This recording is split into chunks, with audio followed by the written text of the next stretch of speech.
Promotional consideration paid for by the following.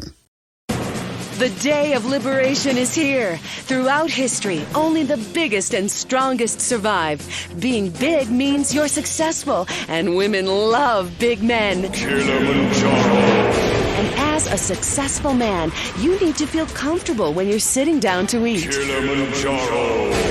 Clothes for the bigger man. Don't be bound by society, bogus medicine, and the media with their unhealthy focus on being skinny. Don't be constrained by trying to squeeze into a XXX. Bored of feeling like a man in a sausage skin in your size 48 jeans? Bored of being uncomfortable? Kilimanjaro, the clothes shop for enormous men. We're fighting to end hunger. Yours. Shut up and sit down.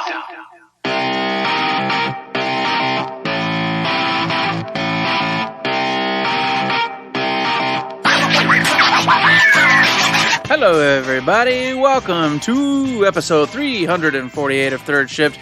It is me, the wonderful, godlike individual, Mr. Eric. He's here today. Look, I got to pump something up, man. Don't shake your head. I got to do something good and positive, all right? Oh, listeners, don't you know? I was nodding in agreement and throwing my hands in the air. He's saying that I'm shaking my head and making faces. This is rude. This is rude and false advertising. What is that? Positive affirmation. I'm always supportive of my friend Eric when he says these good things. He certainly is supportive of me. Eric's nodding his head and smiling, and he's throwing his hands in the air. That's why he sounds so weird, because he's dancing around with joy and glee in his heart. Yeah, and you heard him, everybody. It's the Inglorious Bastard himself. It's Mr. Matt. He has definitely had a little bit more fun than I have recently. But all in all, you can't complain.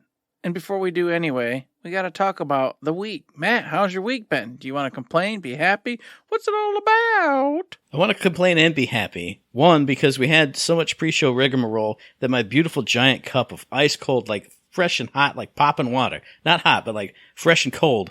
And popping, and it smacks you in the mouth, and it tastes so good, it's like almost gone already. No. I lifted it up for that sip, and I just went, oh no, how's this going to last me through the whole episode? We'll have to find out.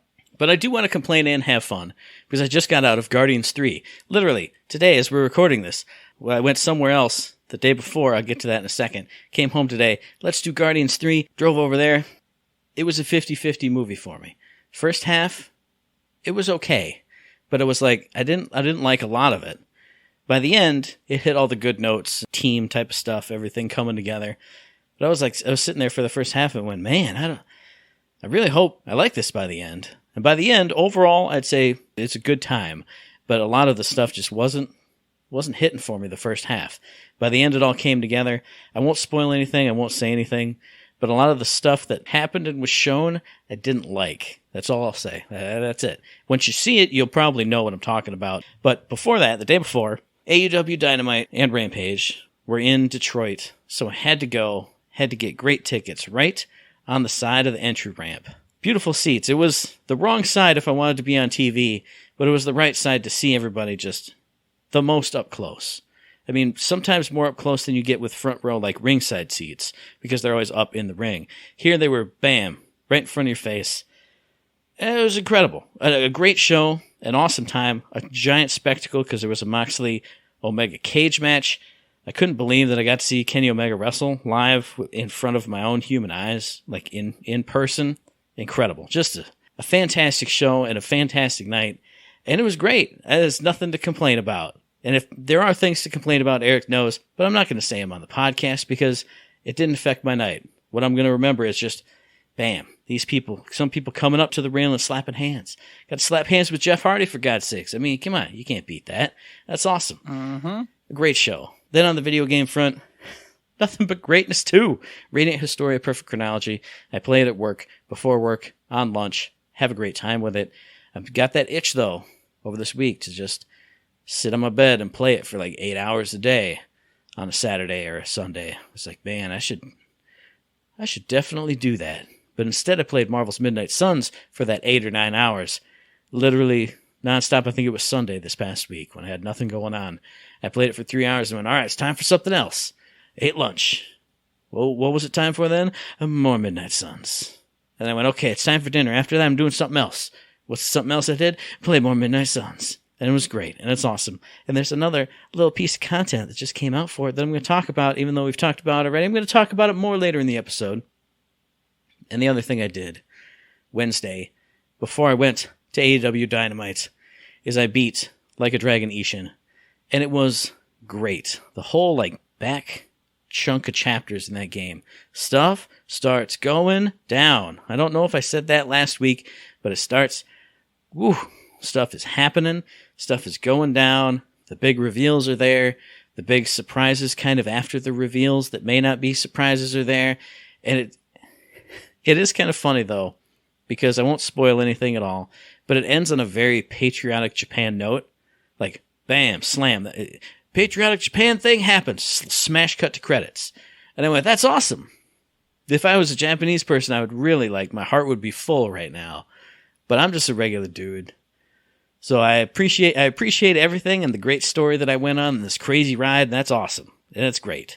And now it's done, so I literally, this little clamshell case here that had the Forspoken disc ready and waiting.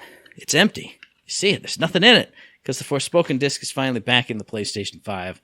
I haven't played it yet because I literally beat Like a Dragon Ishin up to the second that I had to get ready to go to Dynamite. So I haven't had a chance to play that yet, but I will be playing that again in this coming week and having fun with it. That's all my week. It was a short week snippet, Eric. What you been doing this week? Well, on the old Saturday, we were supposed to apparently go to some friends' houses after the daughter's soccer game, so we went to the soccer games, had a blast, watched my older daughter play and younger daughter play, goods, bads, this and that. It's still fun. They win? No, they both lost their games. They both lost them. Yeah. That other team's cheating. They're friends with the refs. Come on. I can't even say that. No, just say yes. Come on. It's just legitimate, but it's fine because I saw some heart and some actual effort, out of them and whatnot, and so I feel like they're actually starting to, get on board with it, and they're trying. Some of the other teammates need to step up, but that's on them. That's on the parents. That's on the coach. That's not on me. I'm not the type of parent who likes to live vicariously through my children and screams and goes nuts and goes crazy. I just watch and I enjoy, and I say, girls, you had fun? Yep. Okay. Do you want some pointers from your dad? No. Okay. Yes. Okay. And then I give them. If they don't want them, I don't give them. Because it's about you. Kick the ball at the goal. Put it in the goal. I know Do how better. to play Run soccer. faster. Matt, Jump higher. No. Remember, I've told the story. I used to play soccer extensively in the military because my chief warrant officer was a freaking psychopath and thought soccer was God's gift to mankind. So we did nothing but play soccer for several years. So I have a pretty decent knowledge of soccer and how to play it and what you should be doing and shouldn't be doing. But I don't want to be that dad. You know what I mean? I don't want to be the dad who's like, Bear, you need to get out there and do this, that, there, and yelling at the coach, yelling at refs. Yeah, I'm not doing that. So I just had fun, watched, and when they asked me, I tell them where I think they should improve or what they should be doing. But overall, it was fun. And then the best part, man, I told you, we were supposed to go to a friend's house, right? We were supposed to go visit. Apparently, we had the wrong weekend. So we got that bonus surprise of, hey, no, that's next weekend, guys. And we went, oh, so we can just go home, huh? And do nothing. Yep. That's the best. That's the best. Let me turn this ship around. I was just going to say, isn't that the perfect encapsulation of American adulting when the good surprise is not having to hang out with friends. Not having fun to go hang out with friends no more. Surprise! You can go home and do nothing. Yes! This is the best! Finally! Thank goodness. I don't have to sit with my friend and talk. It's the best thing in the world. Oh, God. I've escaped this torture. Off to the house I go to do absolutely nothing. And of course, with that nothing comes the 2 games I played, Matt. 2 of them. That's it. Easy peasy. Wild Hearts. I already told you. Me and Shay, we had our time, we had our night, we had a great time, and we came to a whole new world. Go do what you want. I already talked about it. So that's what I did. I played for hours just beating these animals, getting their claws, getting their teeth, getting their horns, getting their eyeballs, getting their skins, doing what I could do. Still didn't get enough pieces to make all the stuff I need, and I'm telling you, I played for quite a bit. So I went, all right, we're done with that for now. I did what I'm going to do. I rocked it out. I had a great time. And I got back into Star Wars Jedi Survivor, of course. And man, this game is so damn good. It's just that much fun. Every time I get in it, it's like with every game though. I get in there and there's tons of side stories. Rumors is what they call them. So I'll go pop up rumors. The only problem I have with this game is that rumors don't tell you what you need to know to do the rumor. So you'd get there. I travel all the way over there and it'll be this wall with this weird pillar that I can't move. And I don't know how to move it. So I'm like, well, it must be an ability I don't have. Maybe that's true, or maybe I'm just being dumb and not remembering something. Doesn't matter. They don't tell you. They don't give you hints. It doesn't say, hey, you can't actually achieve this right now. So you're running from rumor to rumor to rumor to rumor to rumor to rumor to rumor. Some of them you don't know what to do. Some of them you can figure out. Some of them you don't know if it's just because you're dumb or just because you don't have the right stuff yet. That's the only thing that bugs me about this game. That. Because it takes time to get to all these different places. Mind you, you can fast travel once you have like some of the meditation spots, but before that, you're just running to these places. And of course, the enemies, they respawn and whatnot, so you got to get through them. So I did this, and I went, Eric, you're doing classic Eric. You're doing all these rumors and starting at the point where you're bored and annoyed. Stop. Go do the main mission. Go have fun. And I did it. I took my own advice, and I started doing some more main missions.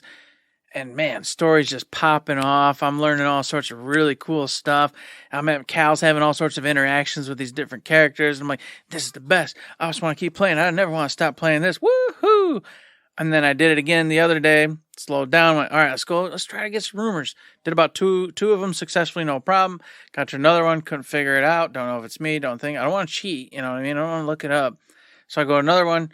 I know for sure. Like I don't know what this is, but I can't do it. I simply can't do it. Eric, you're doing it again. Stop. Just go. Go to the main mission. Come back when you've done like a chunk of the story and you know you've got 75% of your abilities. Then come back and do all the side stuff. It'll buff up your HP. It'll buff up your force. It'll do all the things. Yeah, but I could do it now maybe and then have it earlier on and then the bosses wouldn't be so hard. They're not hard anyway, Eric. You're fine. You understand our place. You played Elden Ring. This is nothing compared to that anymore. Parry, dodge, block, blah, blah, blah. You know the deal. So I've got myself convinced, and it was this morning at about 3 a.m. when I was up playing. I'm just doing some more story stuff, Matt, and just having the time of my life. So this game is definitely all about the story and having a good time with Cal and his adventures and using the Force and all the people you met in Fallen Order. What a fantastic game. Do not get stuck on the rumors. Don't go crazy like I tend to do. Just enjoy the story. And if a rumor is like kitty corner to you, yeah, go take a peek. But you know what? If it's across the map and you got to do all sorts of wing-wong dang, don't bother, man. Just go have fun. Enjoy the story. Sounds like you should probably start doing those rumors again, though. I mean, you just said twice. You just said twice that you did some story progression. So it's about time to get back to some rumors, man. Should I think so? I mean, I did just do a big chunk of one. I mean, you know what I mean? You just gotta go back and do that. You're right. You know what? Tomorrow, when I get back from my all-day event thing. Oh, yeah. And spend all night trying to figure out which rumors you could do. Yeah. Pull up the rumor list. And just go crazy. Go hog wild. In fact, I got to go back to the moon. So maybe this is the perfect opportunity since I'm going back to a place, from the past here, that I'll be able to get to those rumors I wasn't able to figure out now. That's the way it goes, right? But where you're at, you still got rumors. So I do. You should try every single one of those first. I was in the middle of going to one, even though I said I wasn't going to, man. I wasn't going to say that part of the show. I was just going to land it on a good note, but I couldn't help myself. And there was this giant tower that I went to, and I was like, well, I could do this one, I'm sure. So I got to that point and then saved and got off and went to work. So, yes, I'm in the middle of a rumor on the place where I should be leaving to go to the next spot. Yep, yeah, that's been my week. It's been a week. We've been here. We've been having fun. We've been doing stuff. It's not too bad. That's right. And speaking of things that aren't too bad that we're going to be doing, I talked about it last week. Eric and I did because we were both excited for the announcement. Well, he was excited for me, and I was excited for me as well. For the announcement of Marvel's Midnight Suns Bloodstorm, the latest and possibly last DLC for Marvel's Midnight Suns. I'm not going to go into the story because I don't know the story because I'm going to experience it on my own time because this dropped today as we're recording this on the 11th. But it gives you access to Storm, one of the legendary X-Men. If you don't like X-Men, one of the new characters to play around with. I watched a gameplay overview of her. I watched the overviews of her cards, the way they synergize. It has me so hyped.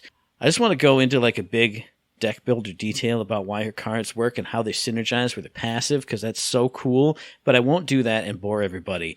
But that's DLC that's dropped. If you got the enhanced edition or the whatever edition that comes with the expansion pass, it's the last one. You're going to get it. It's also going to cap off that Dracula storyline that's kind of been going on through all the other DLCs. And I will say it is kind of weird that, certain characters in these DLCs, like Morbius, there's a Morbius DLC. It makes sense. He's going up against vampires. Storm is going up against more vampires, and it feels weird to me to have vampires in a Marvel game, but I know that's comics. There's vampires. It's fine, but I'm excited. Go watch that gameplay overview. I think it's from the Midnight Suns channel on YouTube. See how our cards synergize with each other, because I'm hyped for it. You should be hyped for it. Another thing that I'm hyped for, I might be the only person on the planet that is hyped for this. But I can't believe that it came out. And it shadow dropped from like 2 days ago. I think this came out on the 9th. DLC for Saints Row. Saints Row, my game of the year from last year, finally is getting their first expansion pass DLC, the Heist and the Hazardous. It's obviously a total take on like a Fast and the Furious type of thing. This one, you're going to get 3 new campaign missions, an attack helicopter, you're going to get crazy new weapons, you're going to get all kinds of customizations, 18 new outfits and cosmetics, it says. You're going on a big heist. I can't wait to dive back into that game. So I'm going to have to pull the Forspoken disc out of my console and put the Saints Row disc back in, because I didn't know about this DLC until today. I was looking for releases to talk about. Bam, 2 DLCs that are perfect for me. They're both going to have probably at least 3 campaign missions. Like I said, the Midnight Suns DLCs have all had 3 little story missions for each hero. Maybe this one will have a 4th just to cap it all off. I don't know if it's going to round out everybody else's story. But I was hyped for it. I'm hyped for that. I'm hyped for Saints Row DLC. It's a beautiful time to be me. That's all I'm going to say. You say, it's a good time to be a Borderlands fan. It's a good time to be mad, because I got 2 DLCs and 2 games that I absolutely love, released this week, like within 2 days of each other. It's fantastic. If you love either of those games, well, you're going to check them out anyway. But I'm going to say, just check them out regardless. Watch the overview, watch the trailers for them. If you don't get hyped seeing Saints Row stuff again, last thing, and then I'll be done. Saints Row is another one of those games where you customize your main character. So they have the DLC YouTube trailer, and I'm looking at it, I'm like, that's not what the boss looks like. That's not what the boss sounds like. But I am so hyped, because all these badass scenes and all these badass lines, I want to see my boss doing that. And I'm going to do that in Saints Row, the Heist, and the Hazardous. And then I'm going to spend way too much time sitting there on my belly, on my bed, with my Steam Deck in my hot little hands, playing Marvel's Midnight Suns Bloodstorm. It's going to be fantastic. 2 awesome DLCs for 2 awesome games. Go cop them right now. And while you're doing that, the rest of the world, Matt, is already excited and going bonkers for this title, The Legend of Zelda Tears of the Kingdom, a title I don't care nothing about, as you already know. But I gotta mention it. I gotta bring it up because I'm a Zelda fan. I've loved Zelda for all eternity. I just don't like Breath of the Wild and probably this one. However, I'll say this. I have watched about 1 billion reviews up to the day, and it, as always, it tempts me. Hey, Eric, come give it a shot. This is, of course, the sequel to Breath of the Wild. So if you've played Breath of the Wild, you're going to be very familiar with how this works. It's an open-world Zelda game where you, Link, you're hanging out. In this one, you're hanging out with Zelda. You're investigating some stuff. Things go down. You end up in a situation. Zelda ends up in a situation. Surprise, surprise. There's a baddie. His name might be Ganondorf. I don't know. Go figure, right? And of course, off you go on this adventure. Now, you're still in the same world that you previously were in Breath of the Wild. However, many years have passed. So you get to see your friends from Breath of the Wild years later, what they're up to, how it's going. The villages are in the similar spots. So if you're familiar with that, you're also going to be able to jump right in and go to these places. However, things have changed, where houses are, where things are, the size of these villages, what happened to the villages, what happened to the people. All that's different, and you get to actually see and explore it. And due to the previous circumstances, which I won't really talk about, the environment itself has changed some. And on top of it, there are now islands in the sky that you get to visit. And unbeknownst to me, which maybe it's the lie or I just didn't pay attention, there's an entire lots of really cool stuff going on. Now, the biggest change here, in my opinion, is the fact that you get this thing called the Ultra Hand. and it allows you to like manipulate objects and create things. And then on top of that, you can also take your weapons and add things to them to make all new abilities, which we've previously already talked about, and I was like scuffling and going blah blah blah. I don't want to do any of that, which I stand by. It didn't. None of this changed my mind. There's a point I'll get to that did change my mind slightly, and I'll mention in a minute. But anyways, if you're excited about that, yes, you'll be able to take objects and do all sorts of really cool imaginative things with, and have great times just interacting with the environment and the players, said bad guys, all the things with this new Ultra Hand. So you'll say one of them like, "Hey, could you get me to my friend?" There'll be a million ways to get this NPC to your friend. You can attach rockets to him, send him blasting off, and hope he gets close enough to where you achieve your mission. You can build a bicycle, ride your bicycle all the way over there, build a rocket ship, airship. The sky's the limit. They really give you the opportunity to play with things, and that's as well as your weapons, because you'll be able to attach pretty much anything to your weapons to create some kind of side effect or something going on. But not only that, to your defensive weapons as well. So your defensive, like your shields, you'll be able to put on things, and then it'll be able to do like ice, frost, fire things. It's, the typical stuff they show you. But on top of that, from what I hear, when they're trying to keep spoilers kind of light, tons of stuff, just tons of weird and random things all these items will do. And of course, I can't go away from mentioning that in this one, enemies like horns and enemies like shells and teeth and things, you can use all that trash and attach it to different things to make different weapons, different defensive items, all that. I was going to save my stuff for the end because I am getting the fish hook in my mouth about this game. Mm-hmm. I haven't played a 3D Zelda in basically ever or liked any of them.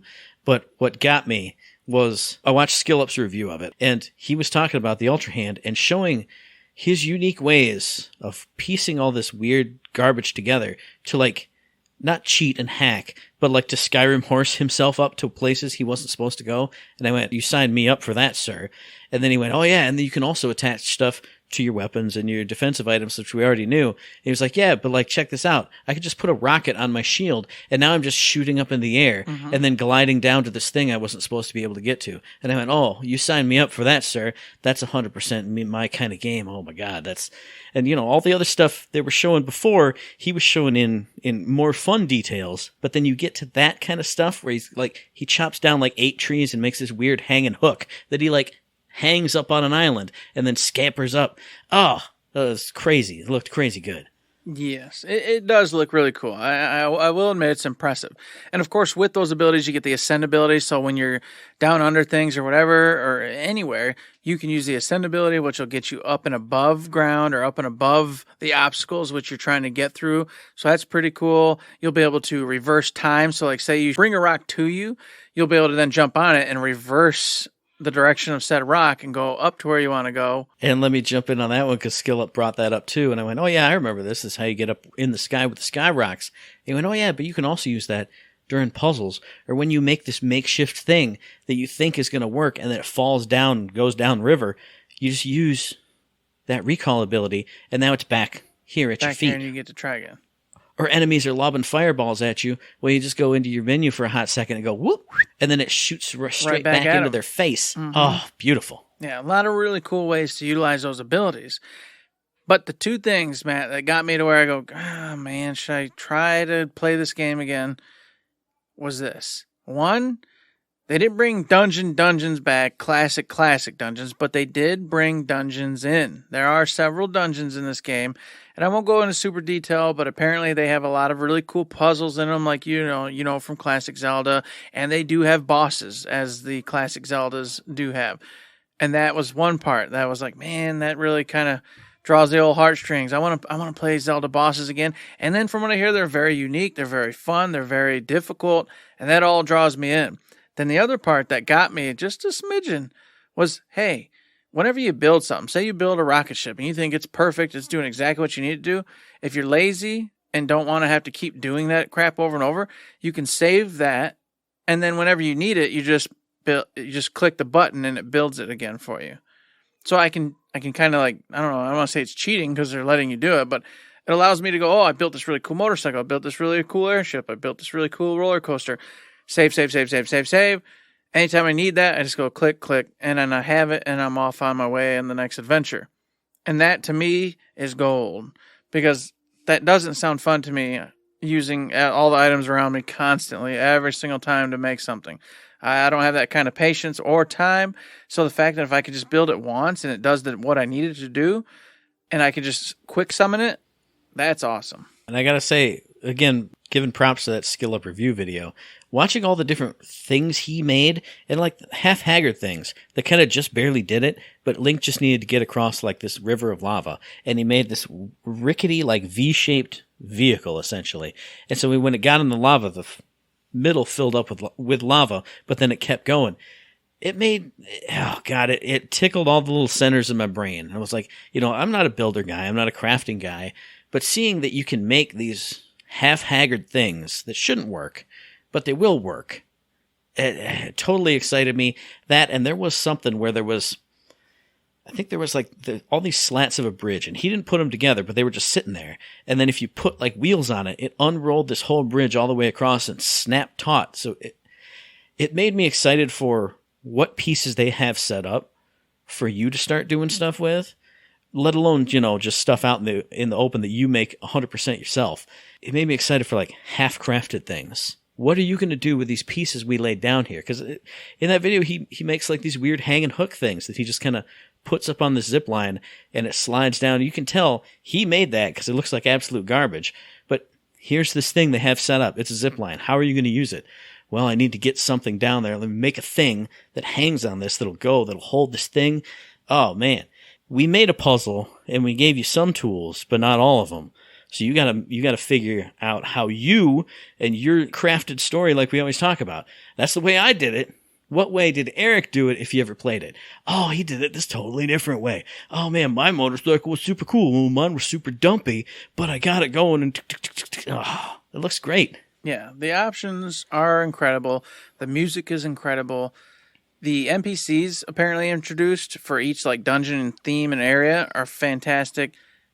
The game is scoring 10s across the board. It's one of the highest scoring games ever, period, to known to mankind. So you don't even really got to take our word for it. You can just go listen to the praise of any outlet, period, out there. But it's here, folks. It's out. If you love the other one, you're probably going to love this one. If you didn't, you might even still love this one. I'm just telling you, go check out some reviews because Zelda's out, and apparently the world thinks it's the best thing since Fire. And the last two things that got me hooked was, I can't remember which review it was, but they were talking about how in Breath of the Wild there was stuff to do, but it was all you had to travel real far between to try and find stuff. And he said, when I was playing this one, the reviewer, literally everywhere I went, there was something new to find. There was something new to do. And I put like 70 hours into it, and I felt like I haven't even touched the world. He said, I felt like I was playing Elden Ring again. And I went, ooh. And he said, when I got stuck on something, he said it. I'll get on my horse or I'll get on my little boat and I just go down the river and find something else to do. And I went, that's oof. And then I pre-ordered it. I mean, obviously it comes out tomorrow as we're recording this. I went, I can't not have this because I will make my own fun in this game. I'll make my own experiences in it. Maybe I don't 100% complete it. Maybe I don't even beat it. But all the little breadcrumbs are there to lead Matt to a good time. Indeed, it is all there. I'm still not sold. I've got too much else going on, but maybe I'll crumble later, Matt, just like you, and pick it up and give it a shot. But I doubt it because I have Breath of the Wild sitting there that I still have to this day never, finished and beat. So, but this world's even more full. So I know, more full, more things to do. The food system's been completely overhauled, so it's different nowadays. I mean, you talk about change. This game's definitely changed, that's for sure. And of course, guess what, man? It's all but been announced. The PlayStation 5 showcase is supposedly coming. And this is via Jeff Grubb, who does announce all sorts of things and is accurate in quite a few things.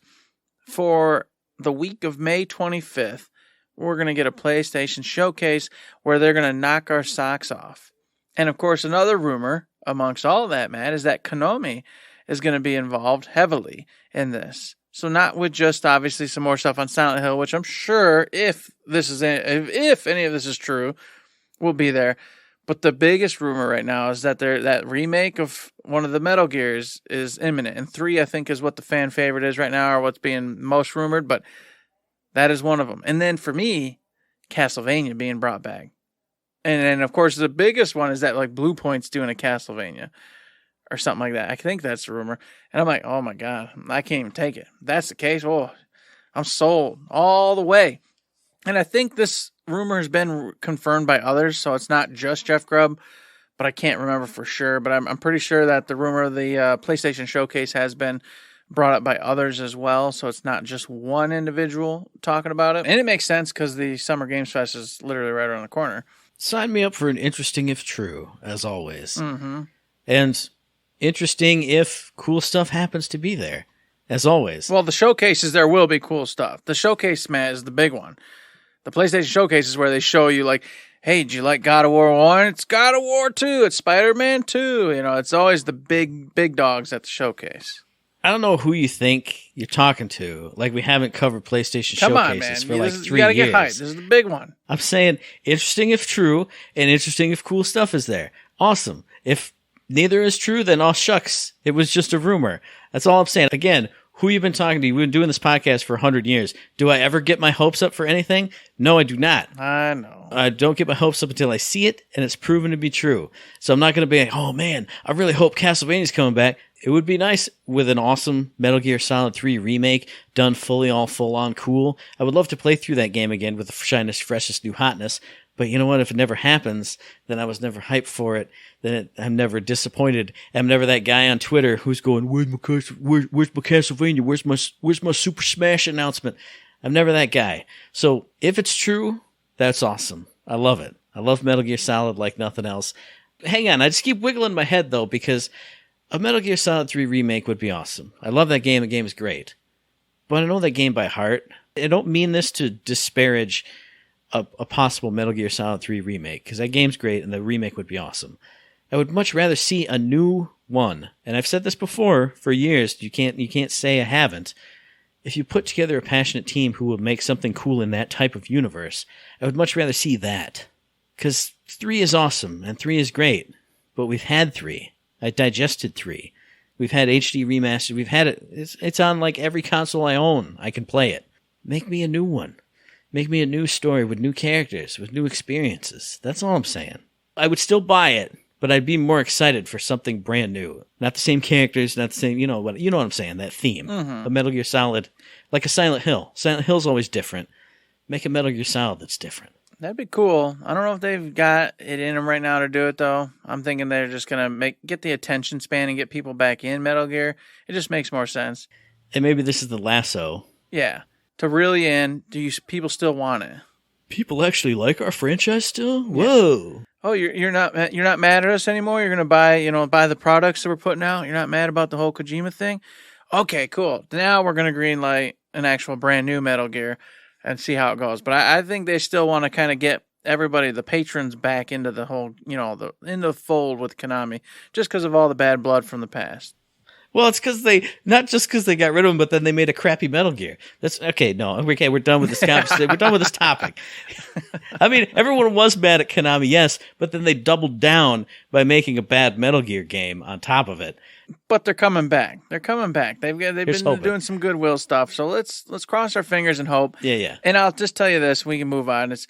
I've been waiting to say rumors anymore. I've been waiting until I get enough confirmation through like the millions of other stupid things I hear and listen to before I say it. So you can still be skeptical, but let me just tell you, this is one of those ones that's like been said so much that it's like, okay, you actually already know, but we're still having fun, treating it like it's a rumor and having fun. Okay, gotcha.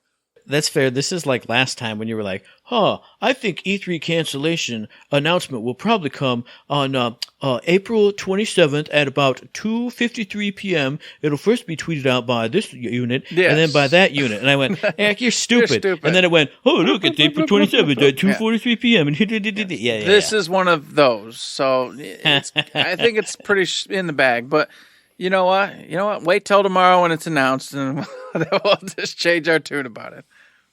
But I mean, like you said, it's time for big showcases from big places. I mean, we've heard about the Xbox One coming up. Hey, gosh, there's going to be a Sony one. Oh, gee, probably Nintendo's going to have a director or a showcase or a treehouse or whatever. Well, and you just saw that Jeff himself put out the whole shtick for Summer Games Fest. So yippity skippity, he put out there what Devolver Digital's doing, what Xbox is. The whole schedule's out there if you guys want to see it, and who's going to be part of it.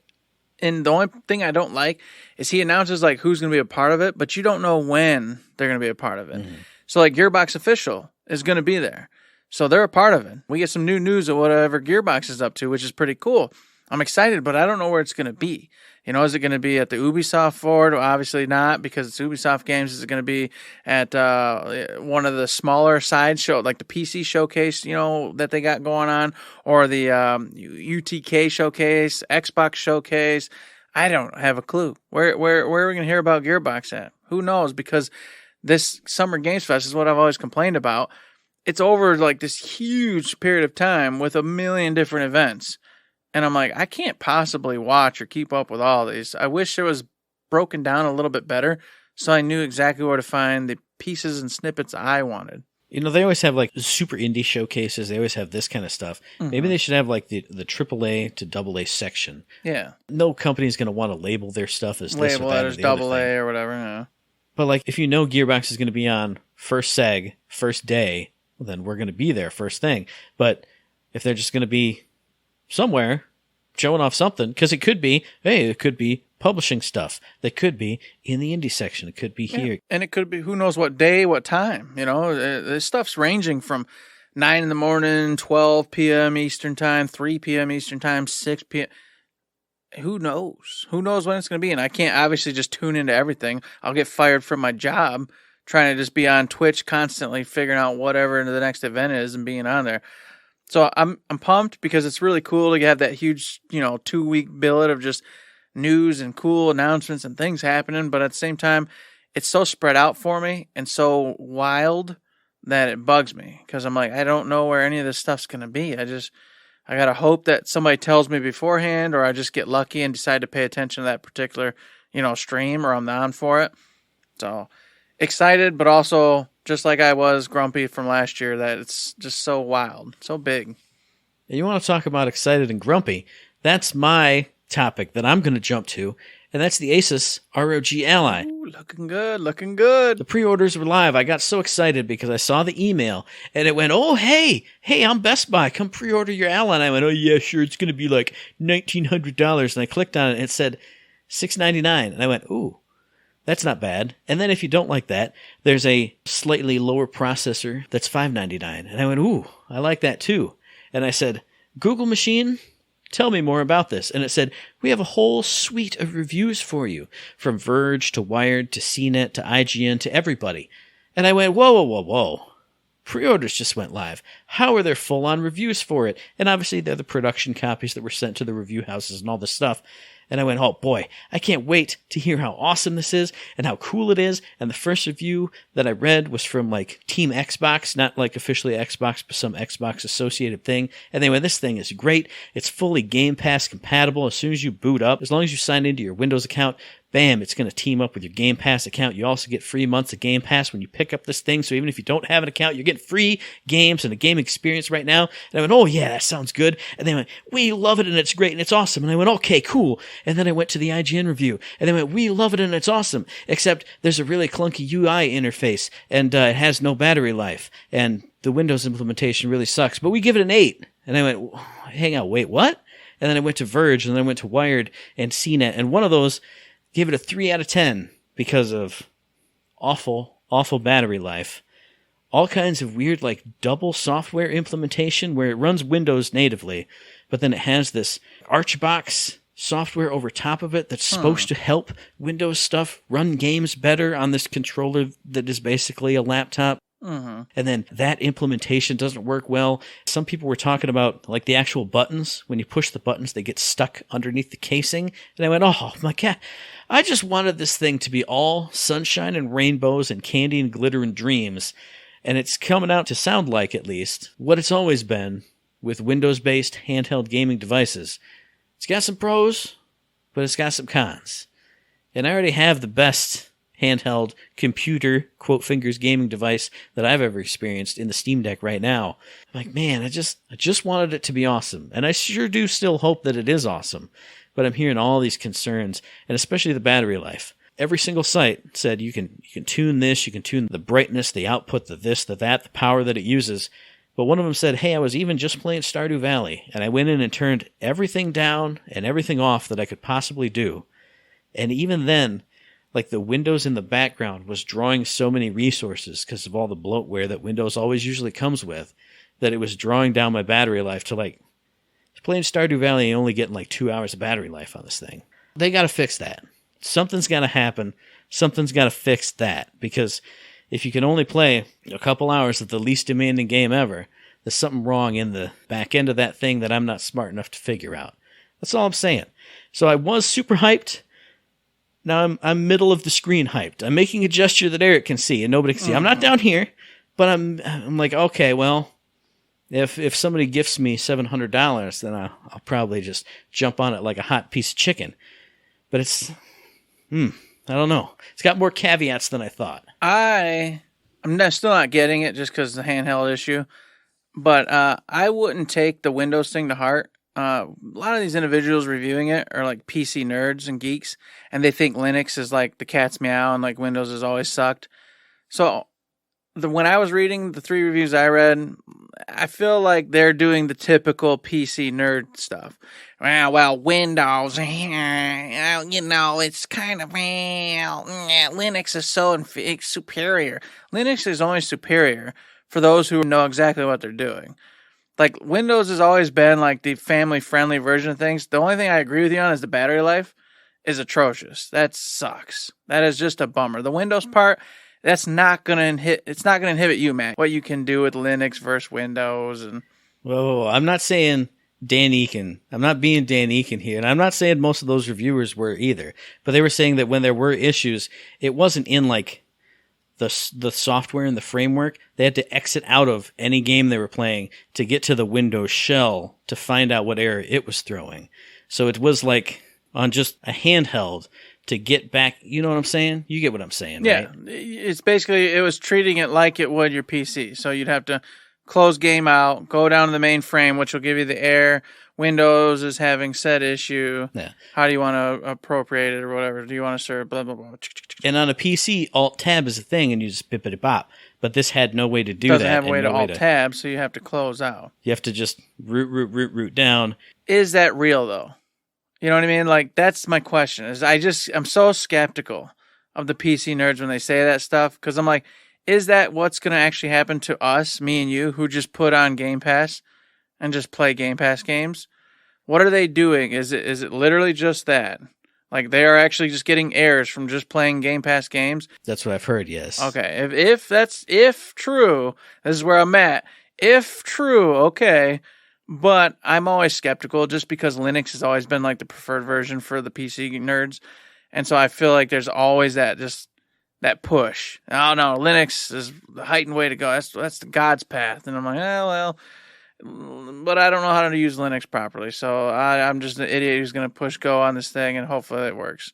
Whereas Windows, obviously I've been stuck with my whole life. So I'm like, I'm familiar with Windows. I know Windows. I know its goods and bads. I can deal with it. The issue that they were driving at, and that I think is a valid issue, is you have Windows, and then you have whatever application on top of it, and then you have the actual game. Versus the Steam Deck, it's a one and done. You boot it up, you're in Steam. There's no layers to it. When the game crashes, it goes to Steam because that's what's running it. Mm-hmm. It's not Windows on top of Epic Games Launcher on top of Marvel's Midnight Suns. Yeah, they've synchronized the experience to be we're Steam. It's the Steam Deck. Yeah. And that's cool, but it's limited. Like, for me, I don't use Steam. I hate Steam. So, like, I can never use anything. I can't use the Steam Deck because I don't like Steam. It's because you're an idiot who doesn't understand it. We've already established No, that. Steam sucks. It doesn't look good. And in fact, I proved the point. I wasn't going to go into it, but even they said it. They just announced that they're rehauling the entire Steam overlay because, they think they could use some improvements. And I went, yes, you could. You know what? Maybe you're going to get me in there, Steam, with all these improvements you make. And I'll change my whole damn mind. It'll be a moot point in the next few weeks. It's another one of those things where you heard something that amplifies your echo chamber, and you forgot that I had you boot up Steam, and you went, oh, this looks way different than I thought it did, and it actually looks good. But it still sucks compared to Epic. I still like Epic's better. but it was better than I thought. You're right. I just remember the original Steam, and I booted up. Like, okay, it's not as bad as it used to be, but still, nah. Let's go Epic. It literally looks the exact same. They literally look the exact same. You're such a weirdo. You're I such just a want my freak, games Eric. free on Epic. Leave me alone. You leave me alone. Let me have my free games. I like them. Every game on Steam is like 10 cents. That's all it is. That's actually cool. Yeah, you got a point. Steam does have a lot of sales. Mm-hmm. That's true. It's very true. I can't argue that. Go enjoy it, man. Have a good time while I go have a good time on Diablo 4's Server Slam, folks. This weekend, you get one last chance at the Server Slam, playing on anything you want, the PlayStation, Xbox, of course, PC, all the good stuff. And just go on there. Play any class you want. It's basically the same content as it was before.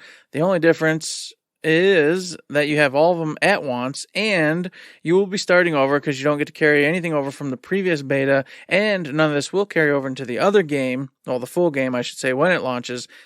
But it has the same cool thing where if you beat the world boss while you're doing this demo, you will get a very cool trophy when the game pops. And if you get to the max level, which is 20, you will also get this really cool little wolf pack thingy, backpack, and you'll be able to haul that around if you didn't already get it. If you did, you don't have to worry about it. But it's out. It's already ready to be downloaded and all that good stuff. So if you want to get it, go get it. If you already downloaded it for the previous beta, you don't got to worry about it. It's going to be ready to play for you. I don't know if I'll be jumping in. Doubtful. I got a lot of other stuff to do this weekend. But if you got the time and you got the want and the need, get in there and experience some more Diablo 4 before the big game hits in a couple weeks.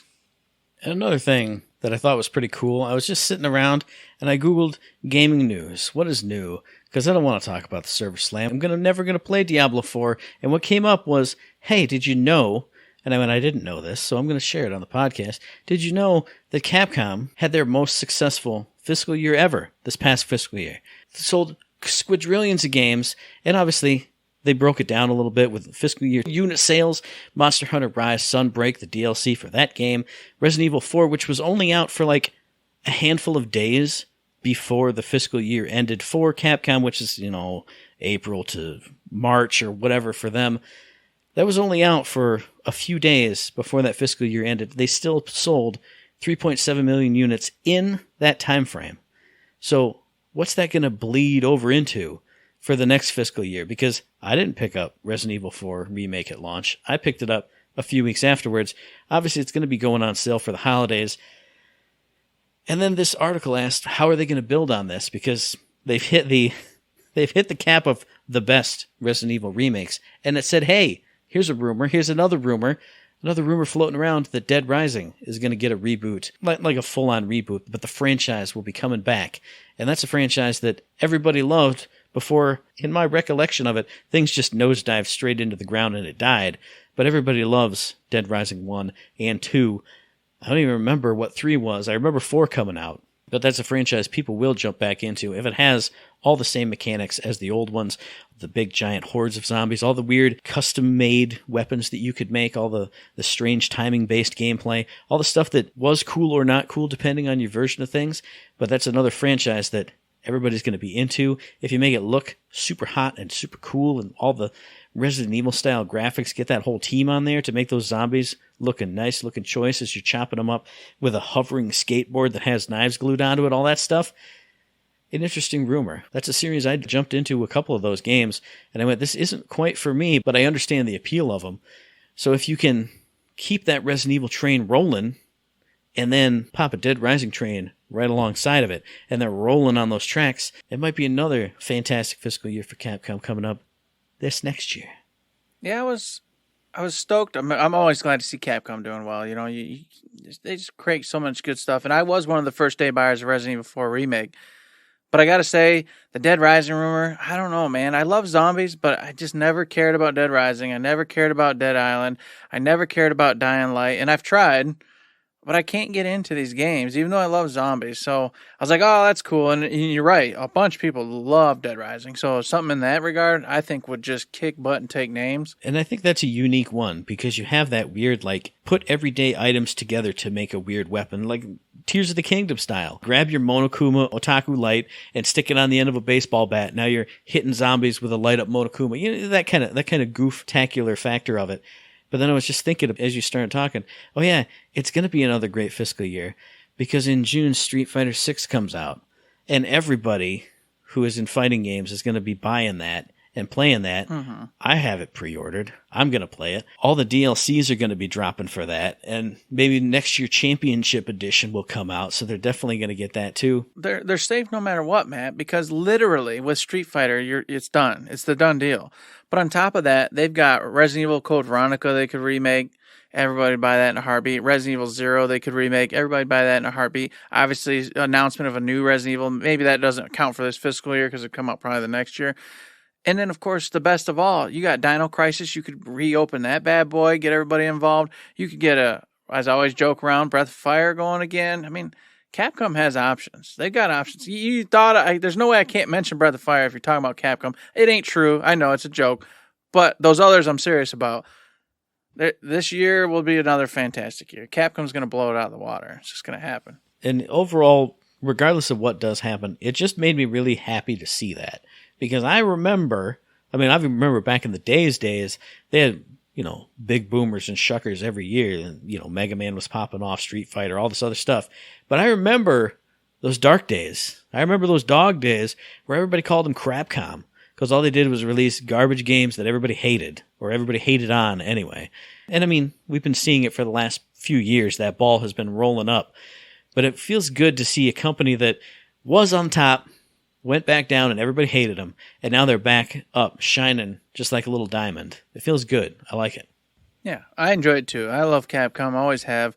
Appreciate what they do. Hope they keep going with it. And look forward to, anything they put out, especially Resident Evil wise. That's kind of, my shtick. Unless they did a Breath of Fire, which they won't. They've already said they won't. But, man, if these RPGs keep being bangers, I'm telling you, man, it ain't out of the possibility.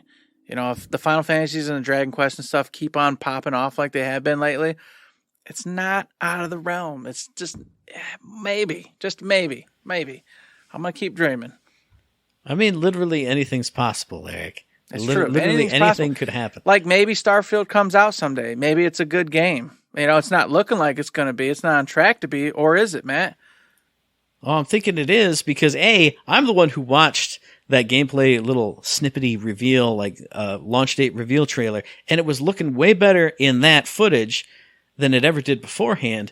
And again, rumors McGillicuddy over here. There's a rumor that it's because id Software is helping them in the gameplay department, in the combat department specifically. And id Software knows how to make shooting games and games that feel good to run around in, carrying a weapon and stomping your feet with this big heavy gun. And Eric knows exactly the kind of stuff that I'm talking about. And, I'm not saying that it felt like a Wolfenstein from that footage, but it felt more like a combat shooter game. Mm-hmm. It looked like it was feeling right on a Saturday night. And it got me excited. And I went, if this rumor's true, great. And it's great because it's evidence of what Phil Spencer talked about last week, where he was talking about maybe Redfall, we didn't give it the attention we needed, but certain other things we have been. And if this rumor is true and is evidence of that, that's great, because that's what should be happening all the time. When these big publishers or big entities buy all these little studios that have awesome development houses, we talk about it on this podcast all the time. Well, make A work with B, because A does this really good and B does this really good. But if you combine them, you can make C, which will be a fantastic version of A and B. So again, if true and id Software is working with Bethesda to make their combat better, well then why doesn't this just spread around to every single thing under Microsoft's umbrella, under Sony's umbrella, under Nintendo's umbrella, under the Embracer Group's umbrella? This is how it should be. Everywhere. Sharing assets, sharing knowledge. That's exactly what it should be. For Starfield, I've always been on the fence, kind of just watching, waiting to see how it all turns out. If this is true and id has been working with them in the combat department, you're definitely swinging me more towards actually paying close attention and maybe purchasing this game. I never really liked the Fallout combat. I don't like the whole rad system or whatever it is, a slow time down and headshot 28%.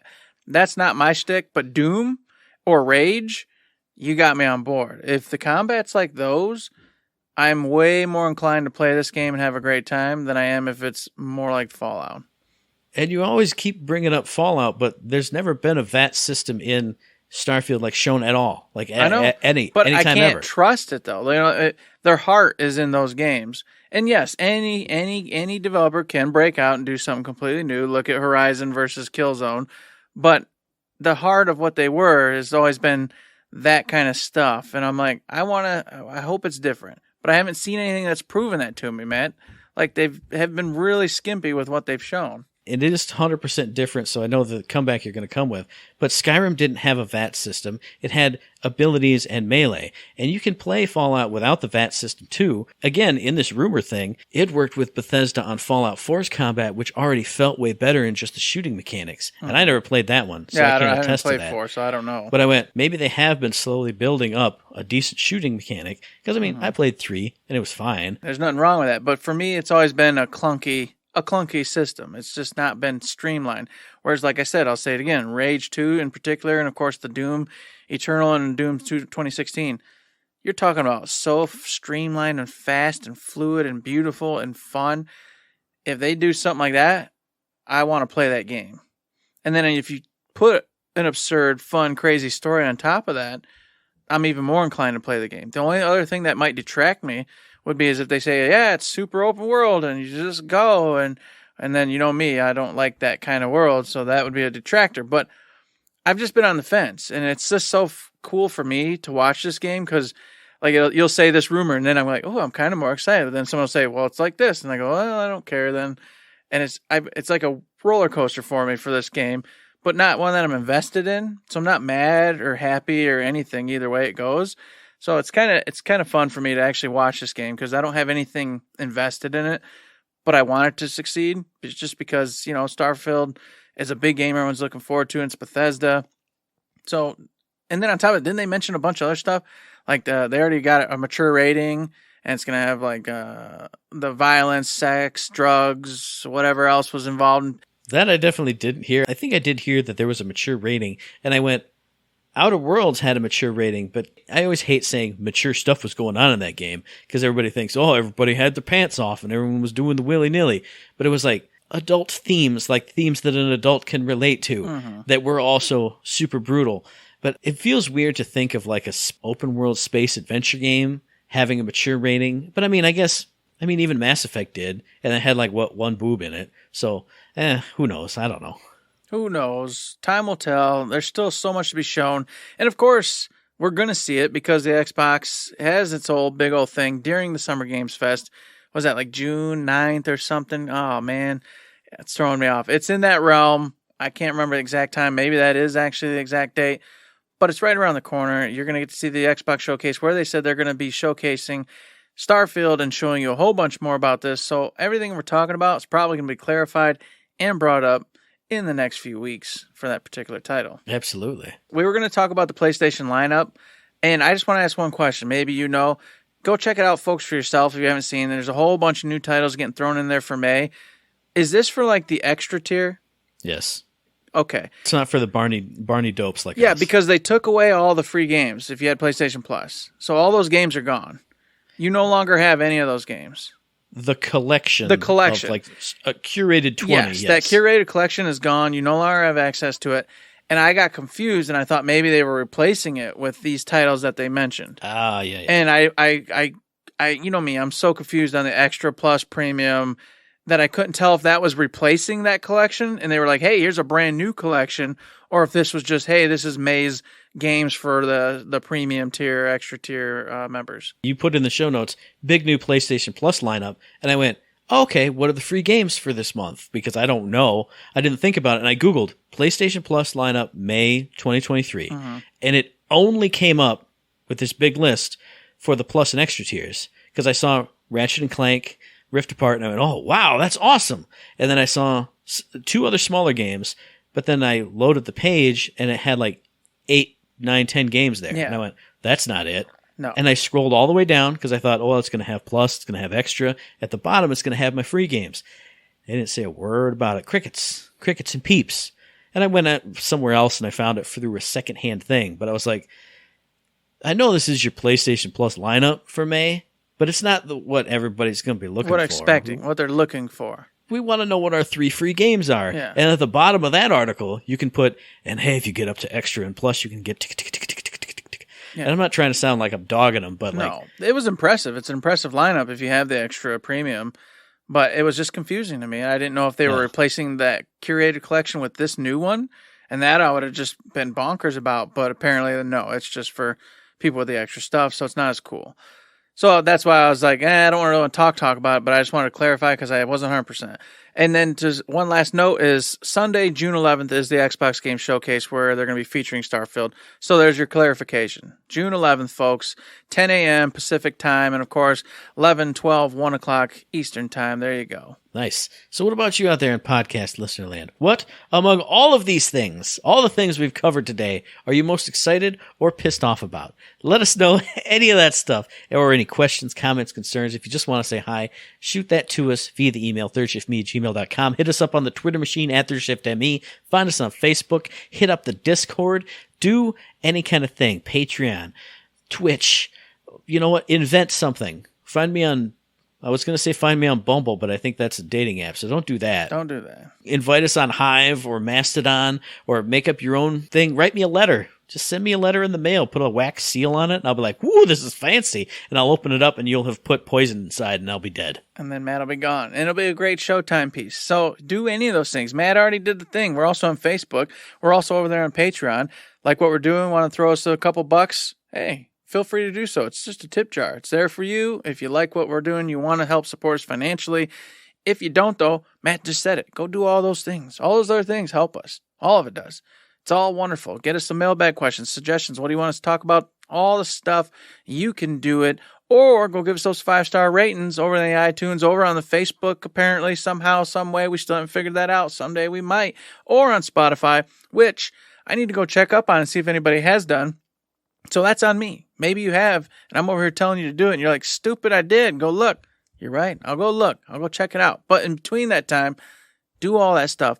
Help us help you. And, of course, you can help us by listening to the very next episode, which will be dropping on or around the 18th of May on iTunes, on Stitcher, on Podbean, on Spotify, and on YouTube. And as I always say, hey, if you like what we're doing and you'd like to help us out, please give us a like, a rating, a review, a comment, a subscription, any kind of good thing on any one of those good services, because it does help us out, and we really do appreciate it. Indeed we do. We appreciate those 5-star reviews. Come on, folks. What holiday is it? I don't even know. What are we at? Mother's Day? For Mother's Day? It's May Day. Oh, there you go. Mother's Day. That's maybe fine. me or Matt or a mother. You don't know. You can't judge us. Go give us some Mother's Day love and get us a 5-star review. I was going to say something that's inappropriate, so I'm not going to say it. And with that, there's nothing else to say but... Don't forget to save.